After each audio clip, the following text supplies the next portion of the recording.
Hunter Moses, live here in Spanish Fork, and this is my 1974 Volkswagen Beetle. What I think is really cool about it is that it's Utah only. I mean, yeah, never left Utah. Utah ownership only. It was bought brand new in 1974 off University Avenue in Provo. Dealership's gone now, but you can still see where it's at. But the original owners of the car, they lived over in Mapleton, and then they passed away, and then the guy who inherited it lived in Payson, and then I bought it from him in 2023, and I live here in Spanish Fork. So what I think is cool is that it's never left ownership outside of Utah County. It's got a stock 1600, nothing special. Sometime in the 90s they repainted it this red. It was originally blue, put some centerline wheels off of it or on it, and they did the one-piece windows. I'm not a fan of them. I'm gonna go and put the two-piece windows in eventually because I love the little wing vents.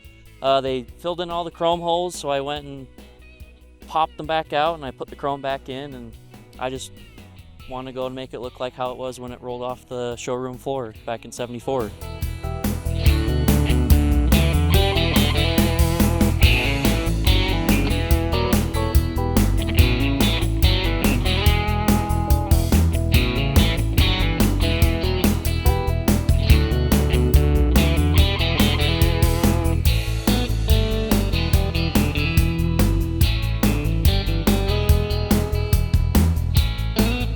So my name's Omar Naranjo. I live here in Spanish Fork.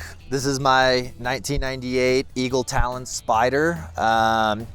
So it started out as an Eclipse. I swapped it to a Talon because they never made Talons convertible. I swapped it from front wheel drive auto to all wheel drive manual. I've rebuilt the engine, built the trans, big turbo on it, painted it. I've done everything you can do to this car. It's been done. So it's been a 10+ year project, and we love coming out here every year. Because they never made Talons in the convertible, I always wanted one. My brother had an Eclipse Spider back in the day, and I loved it, but I wanted the Talon. I just think it looks more aggressive, the bumpers and everything. So that's what I did. I deleted a bunch of stuff in here and kind of cleaned it up, got some powder coating done, put a bigger turbo in it. Put some carbon fiber on it, got the hood, the parade bar, and the trunk. These are Anki RS Evolution 3-piece wheels. Those bolts actually hold the wheel together, so that's kind of cool. There's just like some rare parts on it too, like these are European market mirrors. They never were released in the US, they were only released in Europe, and just because they fold. That's literally the only difference, but just little things like that. I did some Corbeau racing seats in it. I still have the stock seats. The interior, other than the seats, is original.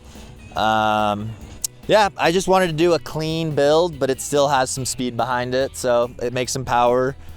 Yeah, I think the coolest part probably is my license plate, because they didn't make these all-wheel drive from the factory, so I had to do that. So it's Yup all-wheel drive.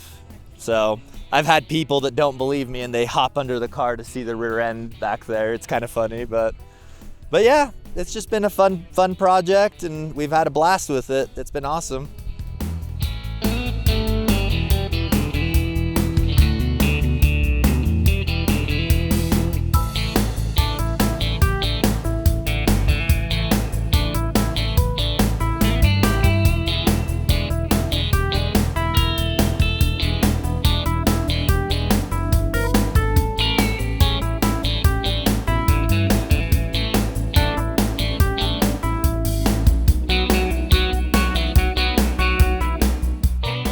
Cade Harward from here in Spanish Fork.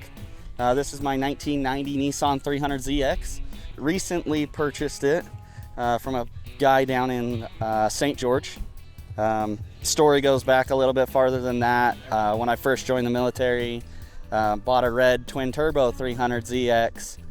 Just due to military lifestyle, I ended up selling it, moving it overseas, and kind of always had a desire to get another one. Luckily, I was able to come across this car.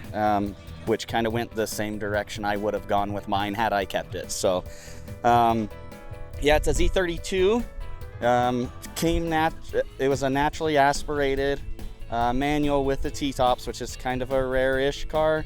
The previous owner, he had built a big twin turbo engine for it, blew that up, and then put the engine that's in it now. So we can go across the front. Interior wise, everything's pretty much OEM, other than just the seats have just been redone. I've got everything to do the rest of it.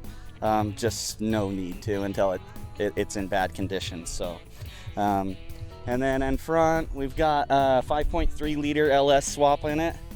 Keeps it a little bit more reliable and gives me, the thing that interests me the most is I can make big power out of this eventually. So as of a lot of people here have built their projects where they are, this is kind of my starting step of my project. So the only things I've really done with it so far, I got a JDM spec front bumper from Japan, came over. It's a 99. They actually never put them on the US cars.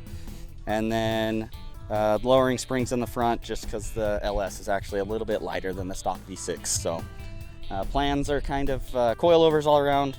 I enjoy driving my cars, so it will probably be raced next summer.